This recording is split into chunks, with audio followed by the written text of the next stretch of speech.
The big winner at the box office this weekend was the latest installment of the Jason Bourne series, but it didn't take in as much as the last Bourne release. And that plays right into an emerging Hollywood trend that shows sequels are slumping and having a hard time finding audiences. Julia Boorstin has our story.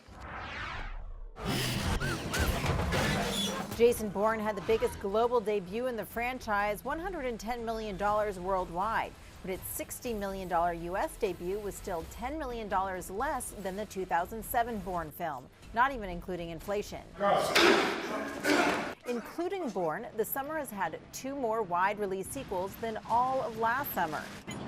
And this year's performance is far worse. The U.S. summer box office is 26% lower than it was last year at this point. There are a lot of sequels that do very, very well. It may just be a quality problem.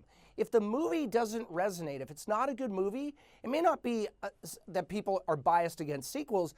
They may just be biased against bad movies. Last quarter's sequels were particularly rough. FBR analyst Barton Crockett writing that the quarter will be remembered as a time when sequels, especially those not featuring superheroes, came up short. He's referring in part to Paramount's Ninja Turtles Out of the Shadows, whose opening weekend was just 54% of the 2014 reboot. Viacom, which owns Paramount, warning its results would be impacted by the film's underperformance, prompting analyst downgrades.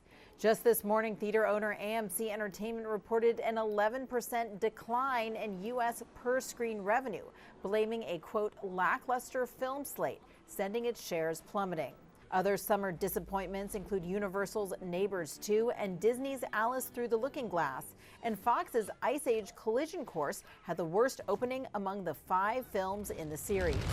But sequels have also been the year's top 2 performing films, Disney's Finding Dory and Captain America: Civil War. The bar is higher than ever to pull people away from their couch and from Netflix. Audiences have a lot of options today, more than ever before. And you got to keep people going back to that movie theater to get in that movie-going habit. The way you keep them there is with great movies, not just with sequels, but with all kinds of different great movies. One movie that might have the draw this weekend isn't a sequel: Warner Brothers' Suicide Squad.